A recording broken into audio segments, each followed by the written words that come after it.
Hello guys, welcome to Tech Gratify. So இந்த வீடியோல நம்ம Coreldraw tutorial part 1 introduction தான் பார்க்க போறோம். அதுக்கு முன்னாடி நீங்க நம்ம சேனலுக்கு புதுசா இருந்தீங்கன்னா மறக்காம subscribe பண்ணிக்கோங்க. பக்கத்துல இருக்க bell ஐகானையும் press பண்ணிக்கோங்க. அப்பதான் நம்ம போடுற வீடியோ உங்களுக்கு நோட்டிஃபிகேஷனா வரும். And நீங்க Coreldraw basic to advanced learn பண்ணனும்னு நினைச்சீங்கன்னா நம்ம அதுக்காக செப்பரேட்டா playlist create பண்ணிருக்கோம். So அதோட லிங்கை descriptionல கொடுக்கிறேன். மறக்காம செக் பண்ணி பாருங்க. First Coreldraw என்ன? So what is Coreldraw? Coreldraw ஒரு graphic designing software. இது வந்து ஒரு vector based software அப்படின்னு சொல்லுவாங்க. ஸோ நீங்கள் Coreldraw யூஸ் பண்ணி பல டிசைன்ஸை மேக் பண்ணலாம். சின்ன டிடிபி ஷாப்லேருந்து ஒரு எம்என்சி கம்பெனிஸ்க்கு தேவைப்படுற ஒரு பிராண்ட் ஐடென்டிட்டியான எல்லா டிசைன்ஸையும் உங்களால் இந்த சாஃப்ட்வேர் யூஸ் பண்ணி மேக் பண்ண முடியும். நீங்கள் ஒரு கிராஃபிக் டிசைனர் ஆகணும் அப்படின்னு நினச்சிங்கன்னா கண்டிப்பாக உங்களுக்கு Coreldraw தெரிஞ்சிருக்கணும். ஸோ இந்த Coreldraw யூஸ் பண்ணி நம்ம brochures, newsletter, business card, magazine design, newspaper design, book design, logo design இப்படின்னு பல டிசைன்ஸை செய்ய முடியும். அதனால தான் இன்னும் இந்த Coreldraw ரொம்ப ஃபேமஸாக இருக்குது. Coreldraw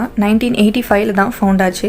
இதோட ஃபர்ஸ்ட் வெர்ஷன் 1989 ஃபர்ஸ்ட் சேனலில் ரிலீஸ் பண்ணாங்க. மைக்கேல் கோப்லாண்ட்ரவர் தான் இந்த Coreldraw ஃபவுண்ட் பண்ணாரு. ஸோ இப்போ Coreldraw லேட்டஸ்ட் வெர்ஷன் என்னன்னு பார்த்தீங்கன்னா 2024 ரிலீஸ் ஆன Coreldraw கிராஃபிக் சூட் 2024 வெர்ஷன் 25 அப்படின்றது தான். ஸோ இந்த டுட்டோரியலில் நம்ம Coreldraw எந்த வெர்ஷன் யூஸ் பண்ண போறோம்னு பார்த்தீங்கன்னா 12th March 2020 ரிலீஸ் ஆன Coreldraw வெர்ஷன் 22 தான் நம்ம யூஸ் பண்ண போறோம். ஸோ ஏன் நீங்க இந்த வெர்ஷன் யூஸ் பண்றீங்க, லேட்டஸ்ட் வெர்ஷன் யூஸ் பண்ணலாமே அப்படின்னு நீங்க நினைப்பீங்க. என்னோட சிஸ்டம் ஸ்பெக்குக்கு இந்த வெர்ஷன் கரெக்டானது. அதுவும் இல்லாமல் நான் இதில் ஒர்க் பண்ணிட்டு இருக்கேன்றதுனால இதுலேயே உங்களுக்கு டுட்டோரியல்ஸ் கண்டினியூ பண்றேன். வெர்ஷன் 22க்கும் 25க்கும் மேஜரா பெரிய அப்டேட்ஸ் எதுவும் இல்லை. அதுவுமே நம்ம ரொம்ப ரேரா யூஸ் பண்ற டூல்ஸ்க்கான ஒரு அப்டேட் தான். ஸோ அதுவுமே நான் செப்பரேட்டா ஒரு வீடியோ போடுறேன். ஸோ இப்போ Coreldraw வெர்ஷன் எப்படி செக் பண்ணலாம் அப்படின்றத பார்க்கலாம். இப்போ நான் Coreldraw ஓப்பன் பண்ணியிருக்கேன்.